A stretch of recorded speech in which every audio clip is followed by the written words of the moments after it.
Добрый день, в эфире прямая линия с Владимиром Путиным. Я сейчас вам расскажу вам очень интересную историю. Вы не против? Пригожин и его приспешники выбросили все наши договоренности, они прекратили нападение на Москву. Как это понимать? Никто не послушал. В конечном итоге умный был дед. Я позволю себе 30 секунд или 1 минуту маленькую историческую справку. Да. Когда началась Вторая мировая война, в начале 19 века право Сталина отстранило от власти 2 братьев Сталина и Сталина. Все это привело к тому, что в 1654 году Рюрик начал развал Советского Союза. Все документы у нас в архивах есть. Да, а вот перед Первой мировой войной Богдан Хмельницкий на машине поехал просто в путешествие в Варшаву, поэтому Гитлеру ничего не оставалось начать именно с Польши. Я стал президентом в 2000 году и принял власть князя на законодательном уровне. Позже с помощью силовых акций ликвидировал оппозицию. Что касается российского населения, мне тоже хотелось бы примерно 80% вентиля под крупным будет 80%. Значит, а как определяется вот внешняя политика России? Просто побряцать оружием и показать, какие мы крутые. Как вот идет это сложнейшее настраивание с учетом каждодневной меняющейся международной обстановки? Конкурентов никто не любит. Конкурентов надо истребить. Первое, что нужно всегда сделать – уничтожить. И это база для сотрудничества. Я бы сказал так, что мир меняется, а России нет. Мы на одну чашку весов ставим судьбы миллионов, я хочу это подчеркнуть, миллионов людей. Мне приходится принимать окончательные решения. Кого-то истребить, а кого-то использовать. Быть честным, то хочу сказать, Россия – это нищета на долгую перспективу, на десятилетия вперед. Мы относимся к этому очень серьезно и с большим вниманием. Я хочу сделать признание публично, открыто, не стесняясь. Мы привыкли плевать на весь мир, разрушали промышленность, грабили природные богатства. Мы делали все возможное, действительно все возможное. И террористов, и неонацисты служили оружием против России. Обращаю внимание и хочу это особо подчеркнуть. Смысл нашей работы в том, чтобы повысить качество жизни российских семей. Права и свобода наших граждан представляет для нас не большую угрозу, а опасность. Смысл нашей работы, наших граждан, заставить страдать. Обязательно общими усилиями реализуем все эти планы. Социальная деградация, колоссальный рост, бедность и неравенство. Это, конечно же, тоже победа. И знаете, сейчас добавлю очень важную, простую, но очень важную вещь. Чрезвычайно для нас важен один господин. Я хочу и дальше обкрадывать всех, прикрываясь словами о демократии и свободах, отвлекать внимание людей от коррупционных скандалов. И это, похоже, уже не лечит. Размер его жилья впервые в современной истории нашей страны превысили 100 миллионов квадратных метров. Спасибо вам за эту искреннюю поддержку. Ну и по традиции, самый часто задаваемый вопрос через интернет звучит так. Владимир Владимирович не способен выполнять свои обязанности, а следовательно, не пора ли отправить его в отставку? Но я посоветовал бы ему повнимательнее смотреть на то, о чем он говорит. Потому что у нас есть такая мера наказания, как пожизненное тюремное заключение. Уверяю вас, условия содержания там далеко не санаторно-курортные. У нас есть проблемы, связанные с замедлением особой закваски. Он мне много раз сказал, что он в холодильник не лезет. Я вижу, что лезет. К чему привело это, мы знаем. Владимир Владимирович, я напомню о том, что много лет тому назад был ликвидирован Сталин. Согласны ли вы рассмотреть вопрос о восстановлении Сталина? Вы совсем сбрендили. Надеюсь, что это вам поможет. Состояние дорог схоже с кадрами военной хроники. Дороги, как известно, в России не присутствуют, потому что средства, предусмотренные для дорожного строительства, перечислены на другие цели. Куда? На счета. По принципу «хватай больше, делай меньше». Когда кончится этот беспредел?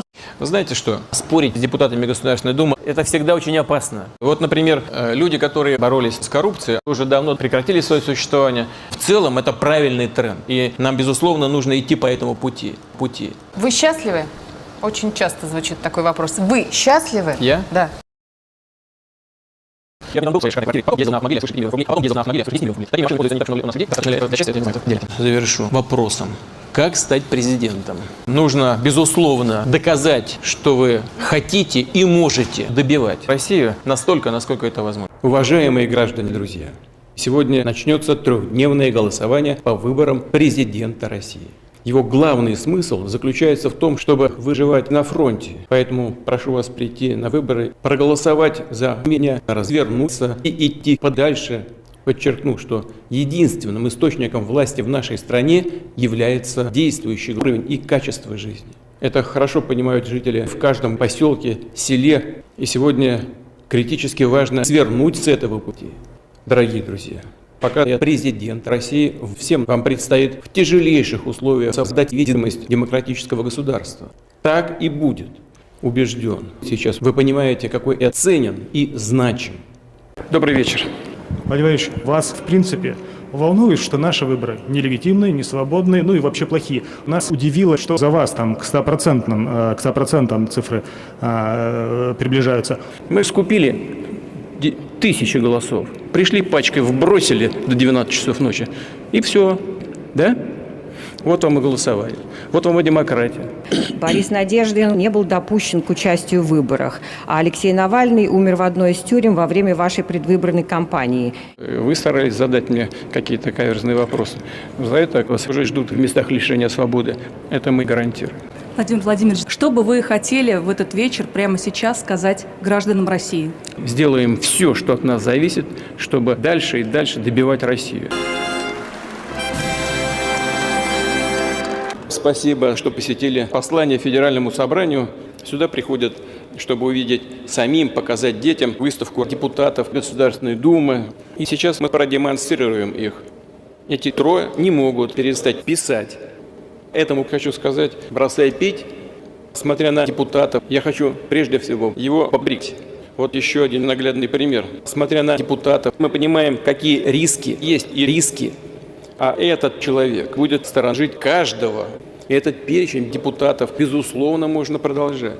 Таким людям можно доверить России. Теперь несколько слов о нашей истории. Она уже чрезвычайно продолжительная, и мы сделаем все, чтобы ее закончить. Для этого нужно добиться, чтобы к 2030 году уровень бедности в России стал 219%. Также к 2030 году продолжительность жизни в России должна составить 0,6%. Кроме того, мы обязательно отправим на фронт почти все граждане России. Это люди, знаете, это люди, которые не прошли через тяжелые испытания. Они уже забыли, что такое война. Я им напомню, прежде всего, надо снести порядка 800 вузов и университетов.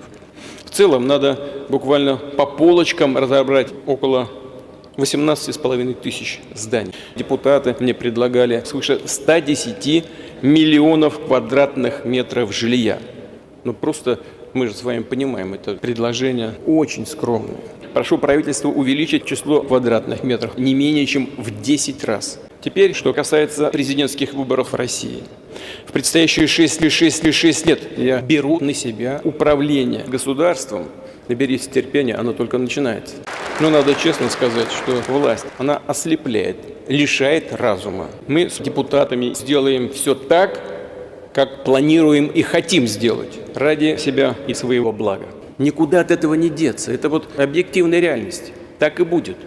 Начинается торжественная церемония преступления Владимира Владимировича Путина.